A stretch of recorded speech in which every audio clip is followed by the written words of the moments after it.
ஆன்மீக நண்பர்கள் அனைவருக்கும் அன்பு கலந்த வணக்கங்கள். இன்றைக்கு நாங்கள் ஆன்மீகம் சம்மந்தமான பதிவில் நினைத்தது நிறைவேறணும்னு சொன்னால், துன்பங்கள் விலகிடணும்னு சொன்னால் என்ன செய்யலாம்னு சொல்லி தான் நாம் இன்றைக்கு பார்க்க போகிறோம். சோமவார விரதம்னு சொல்லுவார்கள். சிவனின் தலையில் இருக்கக்கூடிய சந்திரன் சோமவார விரதத்தை கடைபிடிச்சு தான் சிவனுக்கு மிகவும் பிடித்தவனாகி சிவனின் தலையிலேயே இடம் பெற்றான் என்றும் புராணங்கள் கூறுகிறதா. சோமன் என்பது சந்திரனை குறிக்கிறதால இந்த விரதத்தை மேற்கொள்வதன் மூலம் சந்திர பகவானின் அருளையும் பெறலாம். சந்திரன் மனோகாரகன் என்பதால் மனக்குழப்பம், மன அழுத்தம் போன்ற பிரச்சனைகள் நீங்கி மன அமைதியை தரும் என்று நம்பப்படுகிறது. இந்த விரதத்தை முறையாக கடைபிடிப்பதன் மூலம் எப்பேற்பட்ட தோஷங்களும் நீங்கும் என்று கூறப்படுகிறது. அதாவது சிவபெருமானுக்குரிய விரதங்கள்ல மிக முக்கியமான விரதங்கள்ல ஒன்றுதான் சோமவார விரதம்.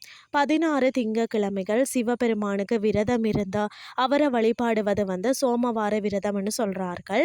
அதாவது இந்த விரதத்தை பெரும்பாலானோர் பார்த்தீங்கன்னா கார்த்திகை மாதம் திங்கட்கிழமைகள்ல மட்டும் கடைபிடிக்கிறார்கள்.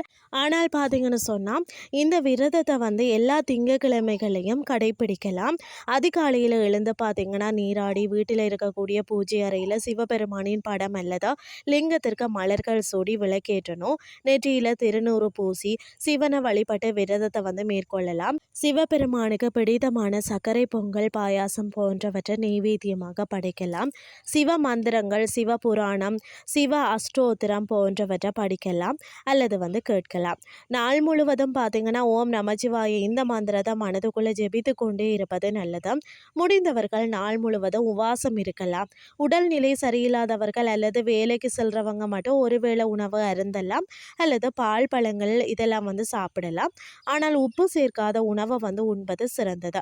பிறகு மாலை வேளையில் சிவாலயத்துக்கு சென்று சிவபெருமானுக்கு பாலாபிஷேகம் மற்றது அர்ச்சனை செய்துட்டு நீங்கள் வீடு திரும்பி பிறகு சிவனுக்கு நெய்வேத்தியம் செய்த பிரசாதங்களை சாப்பிட்டுட்டு நீங்கள் விரதத்தை முடித்து கொள்ளலாம். சிவபெருமான மனதார வழிபட்டு இந்த 16 சோமவார விரதம் மேற்கொள்ளக்கூடிய திருமண வயதுள்ள ஆண்கள் மற்றது பெண்களுக்கு விரைவில் திருமணம் நடக்கும். அது மட்டும் இல்லாமல் பார்த்தீங்கன்னு சொன்னால் பிரிந்து வாழக்கூடிய தம்பதிகளும் கூட அதாவது ஒன்று சேர தொடங்குவார்கள். தாயாருக்கு ஏற்படக்கூடிய தோஷங்கள், உடல் பாதிப்புகளும் நீங்கும். உடல் மற்றது மன ஆரோக்கியம் சிறக்கும். ஜாதகத்தில் சந்திரனின் நிலை வலுப்பெறும். தொழில் மற்றது வியாபாரத்தில் முன்னேற்றம் ஏற்படும். வாழ்க்கையில் அனைத்து ஐஸ்வர்யங்களும் கிடைக்கும். இன்றைய ஆன்மீகம் சார்ந்த பதிவு உங்களுக்கு பிரயோசனமாக அமைஞ்சிருக்கும்னு சொல்லி நானும் நம்புகிறேன். இதே மாதிரி மற்றும் ஒரு ஆன்மீகம் சார்ந்த பதிவோடு உங்களை சந்திக்கிறேன். நன்றி.